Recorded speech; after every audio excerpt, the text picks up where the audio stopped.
it'll be 1st and 25. 1st and 25.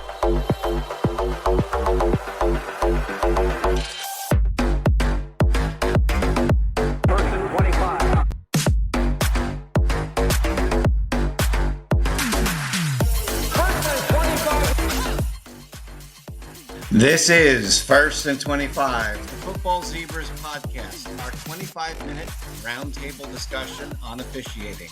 I'm Ben Ostro, and I'm joined by Mark Schultz, Chris Soybert, and Pat Weber.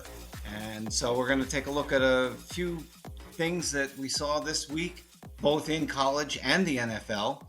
I think we'll start with something that's a little interesting. We had a hideout play, which was not called over the weekend, and it was enough to draw a statement from the SEC.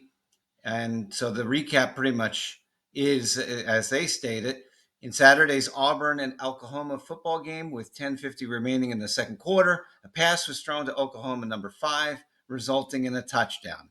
Oklahoma number 5 participated in the previous play, which was a first down from the 22-yard line. After the first down play was completed, Oklahoma 5 continued towards his team's sideline, but stopped just before reaching the Oklahoma sideline.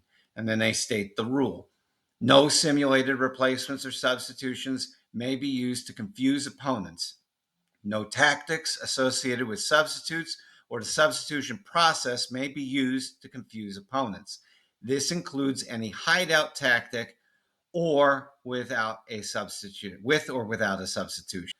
The officiating crew did not properly interpret the action as a hideout tactic.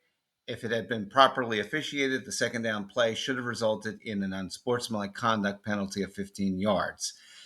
And then they conclude with appropriate accountability will be applied without additional comment. So we checked around. We do not know what that appropriate accountability is, but we can guess at a few things, but nothing has been confirmed quite yet. So I guess let's first of all unpack what a hideout situation is, and what by rule are you looking for, and what situations that would even come into play during a game.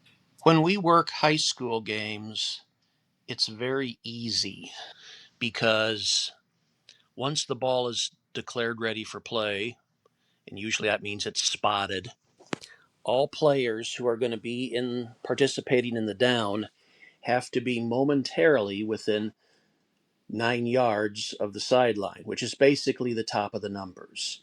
If you have all those people, all those players momentarily inside the numbers, that's fine. And then they can go out to the side, and it's up to the defense to mark them off. If a substitute comes onto the field, he has to go to the top of the numbers, and then if he's supposed to be split way out by the sideline, he comes back. So it's easy it's supposed to be easy in high school, but there's all sorts of complicated substitution packages once you get to college. Yeah, I mean, in college football, and you don't really see it in the pros as much. I mean, they're rare plays because they're against the rules, but you'll have 2 guys come on and 3 guys go to the sideline, and the third guy stops short, and the defense is assuming those guys are going off, and if they just stop right in front of the sideline, they don't get picked up, and it's an easy touchdown pass. And it is a little different on the college and pro side with substitution mechanics, but at the same time, the teams still aren't allowed to manipulate their opponents by misinterpreting or hiding what they're doing with their substitutions and what players are coming on and off. One more thing I need to add for the high school. We've been told that if, he's a couple, 3, 4, 5 steps illegal, the substitute, but the defense sees him and comes out and spots up on him, just kind of let that go, and that's a talk to. Say, hey, coach, he's got to get 9 yards onto the field to the top of the numbers. Next time, that's going to be a foul. Get him legal. But Yeah, that it can be tough. Pat, in the NCAA, do you have that? If the defense sees him, um, do you let that flag go, or do you have to flag it? Yeah, if they're clearly trying a hideout play, it's still a foul. But if it's in that judgment area, it can definitely be a talk to if the defense covers them. Because we do have the same rule. They're supposed to be, to be if a substitute comes on, they're supposed to get inside the numbers and come back out. But if they're not gaining an advantage, usually we want to make it a talk to. And I think football in general has started move. Well, shouldn't say started, has been moving this way for a while, where they want to try to get rid of trickery and deceiving your opponent in a variety of ways, right? Whether it's disconcerting acts on the defensive side to draw the false start on the offense, whether it's, I actually had a coach in a youth game asking about kind of the old school fumble rooski where, hey, can my center just put the ball down and, somebody else grabs it? Like, oh no, we got rid of that a long time ago. And I think the powers that be just want teams to play football and not try to do this sort of trickery like a hideout play. And that's why I think, yeah, at every level we have these rules now where it's, if the officiating crew sees this and detects it. And I guess that's the one nuance of this call, right? Is, they could be saying that I was just slowly walking to my position. I wasn't trying to deceive them as a substitute. And it's kind of up to the officials to figure out, are they really trying to do a hideout play, or are they just trying to be slightly clever and not foul, like in this case? But they ended up actually, the SEC said that should have been called. And when you get up to the NFL level, I mean, there is a lot more leeway, but then we do see some situations where somebody just falls into trying to find that new wrinkle, and specifically they're looking at players that line up along their own bench area. So you may even come inside the numbers, but then you retreat back to the sideline and just kind of hug around the sideline. So between about 5 yards or so from the sideline, you're about halfway from the numbers to the sideline. Now you're starting to get into a trickery situation because you're just blending in with the bench personnel. But they will also allow that to be negated if that player is matched up. So, but again, that's all the way up at the top levels, and so then you don't see a hideout too terribly often. But then you also see various other substitution tactics, and one of them came about during the Packers and Browns game. Basically, Browns are trying to do a quick substitution between plays. Packers try to do a quick snap, and Browns call timeout because they're getting caught with too many men on the field. Referee Carl Cheffers comes in, says, actually, there was a simulated substitution in there. We didn't get a chance to hold up the snap, so the timeout is going to be restored to the Browns. And basically, we didn't see on camera what the simulated substitute, but I do remember seeing something, where they put this out on training videos a few years ago to be aware of this. Watch for players that are clustering near the sidelines and just kind of like looking like they're going to go out onto the field. There was, I believe it was the Packers as well during a cold playoff game, a wild card game.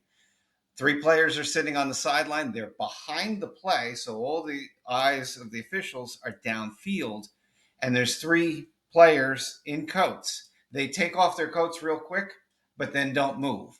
And the other sideline reacts to that because they see 3 players that are getting ready to come onto the field, and then they don't. And then because it's behind the play, it's not picked up by the officiating crew. And in that case, because it was playoffs, they did have some alternate staff on the sideline that said, be aware of that. But you don't have that in the regular season.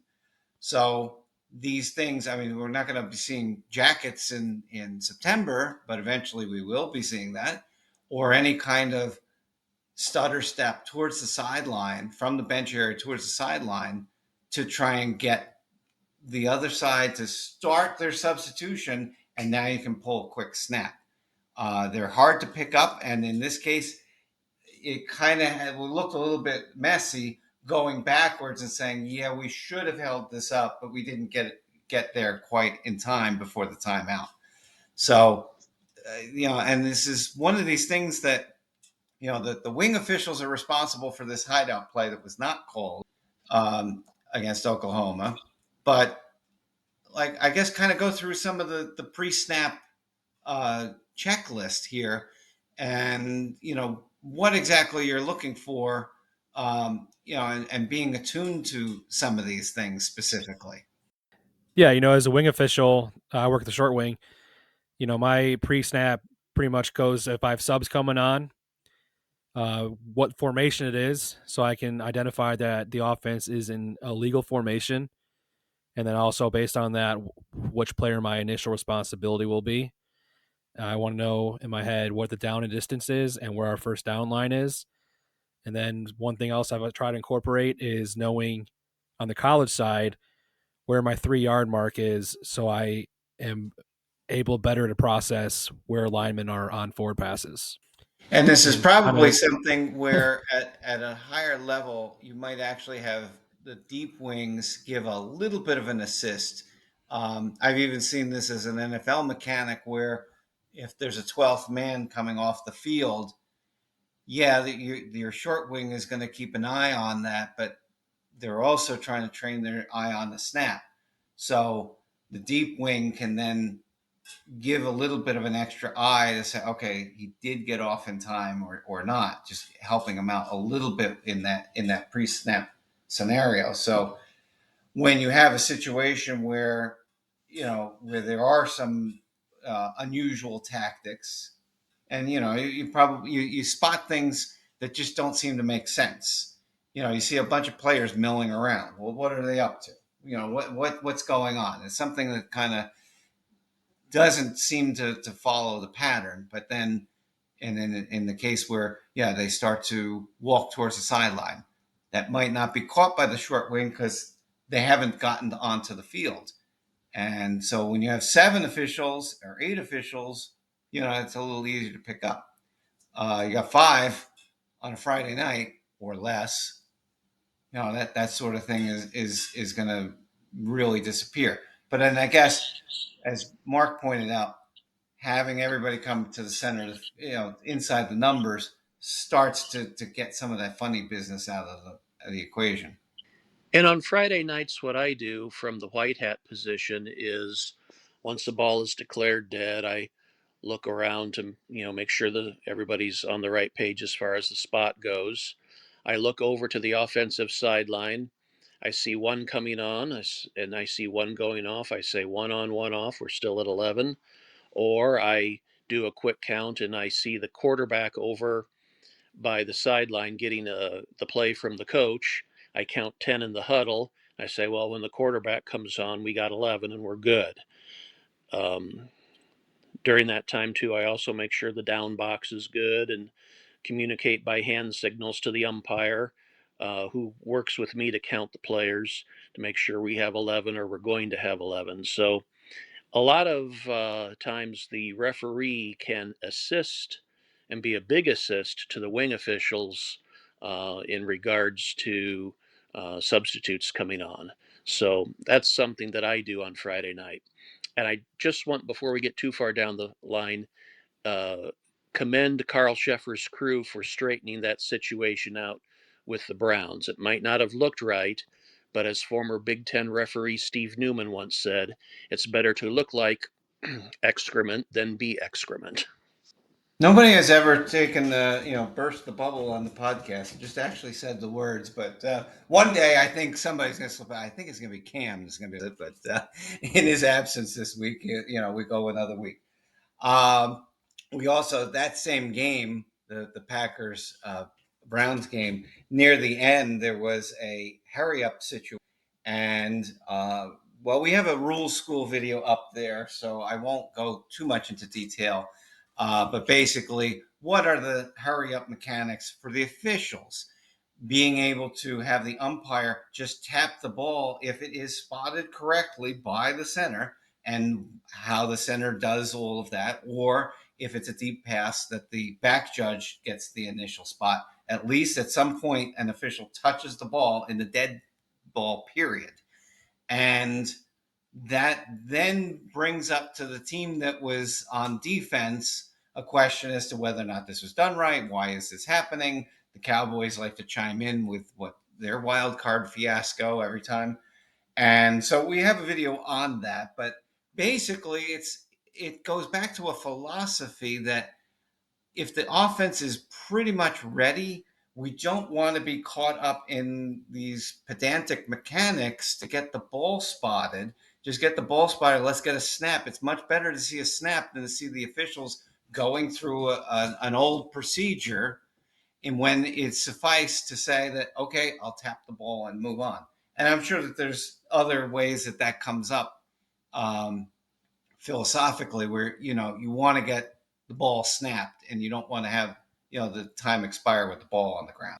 Yeah, I think we've always been told to move at a reasonable pace, but we don't want officials sprinting around, dropping the ball and whatnot. And again, in the high school and obviously in college a little bit too, we do stop the clocks on first downs. Like in college, toward the end of the game, but high school all the time. So we have a little bit more buffer there to actually get everything set up. But yeah, at the NFL level, obviously they're all moving as fast as they can, but they also, again, we've been told, and I'm sure they're told as well, you need to be in position to be able to officiate. And you can't go so fast where you can't actually officiate the next play. So there has to be some give and take there when it comes to their mechanics. Again, I think the fact that the back judge can set it sometimes, they can tap it. I think they've added enough sort of nuances to that process where things I think are getting off at a reason. And complaining about one little thing, like you said, Ben, is if the snap gets off in a reasonable amount of time, I think everyone should be happy because that's what ultimately people want to see is a snap of the ball on a play. Especially in the end of the game when we, having some feel for the game, when we all know a spike is coming, it is definitely much better to have the offense get the opportunity to get up and just spike the ball than to have it be as tight as you need to be to have an actual play get off. And you can see that at different levels too. Like in college, we don't do the substitution mechanics on a obvious field goal at the end of the half because everybody knows it's coming and the offense should have that opportunity if they earn it. I think the NFL mechanics are very good, especially since the clock doesn't stop on a first down on long gainers in the NFL. And it only stops in the last couple minutes in college. And as Chris said, it always stops in high school. What we always say is everybody needs to be in position to officiate. As long as the down box is on the right spot, and as long as the back judge and the line judge and the head linesman are there and in their positions to officiate, I have the umpire stand over the ball while everybody gets into position, and then I give him a signal to move out, and then I wind the clock. So that's how we do it in high school. And one thing, too, that players at all levels are starting now is many times instead of leaving the ball on the ground and letting the officials pick it up and throw it into the referee or the umpire to spot, the player who's downed, the ball carrier who's downed, gets up and runs the ball straight into the hash to the umpire and hands it to the umpire. That is a wonderful thing, and one of those why didn't we think of this 30 years ago type of mechanics where the players cooperate with the officials to get the ball in. And we many times have said, in a pregame, I talked to the high school coach. He says, we go fast, we go fast. And I say, one of the best ways to help you go fast is to have the ball carrier, when he's downed, run the ball in to the umpire. That is a faster way to spot the ball. But we will still make sure everybody's in position to officiate. If they want to go fast, we'll let them go fast, but we can't have our backs turned to the field or backpedaling to our proper spot when they're snapping the ball. And I think this came up, especially at the NFL level, came up when Chip Kelly became the coach of the Eagles and tried to bring a lot of really quick snap tactics to the NFL. And at the time, Dean Blandino was the head of officiating, and we talked to him, and he says, outside of 2 minutes, the officials control the tempo of the game, and basically saying that, yeah, we'll get the ball spotted in a reasonable amount of time, and 30 on the play clock is reasonable. 25 is about the limit. When it goes below 25 and there's an official that's holding it up, well, then they'll pump up or something that's disadvantaging the offense. They will pump it up to at least have 25 for the offense. But yeah, if that ball is spotted within 10 seconds, that is quite reasonable for time outside of a hurry up offense. Which then addresses when people say, well, why don't they do this the whole game? Why do they only do it? And it comes back to what Pat says. It's situational awareness. You're expecting the spike play to happen. So officiate like you're expecting what's going to happen happens. And 95% of the time, that's what's going to happen. So accommodate those situations when they are and stay within a prescribed group of mechanics, which is great that they've come up with this, because now the Browns did that play because they knew what the mechanics were. They kept their linemen open so that there's a lane for the umpire to get through. They made sure that they looked to the side to see, the center is putting that ball down based on where the wing officials are at that particular time. When the ball is a little bit too deep, it'll be the deep officials that set the line until the short wings come up. It all works in concert, and the teams are aware of this now. So now they can coach the players towards these mechanics. So, yeah, it probably would be, at the lower levels, you would probably not see it quite as much. But, now we have like 3 people in charge at the NFL office. You have Walt Anderson, who's now giving officiating training, giving what the officials get to the team so that they can now coach for it. It's a completely different mindset than where we were 10 years ago. Yeah, even at D3 scrimmages and college scrimmages, we're having conversations with coaches, and they want to know what we're looking for so they can teach their players how to play within the rules, and they're looking to coach their players the best they can. And Chris, take us. There is no 2-minute warning, but let's get into the waning minutes of the half. And you have the offense there, and they might be in a reasonable position to advance to a score. I would assume at that point you're having a conversation with the offense and say, hey, look, if this happens, this.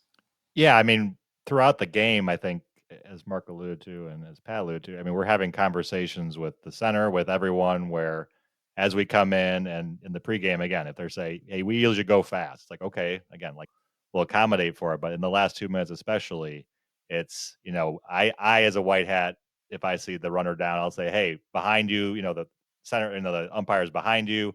I give them direction to help them get the ball to the official.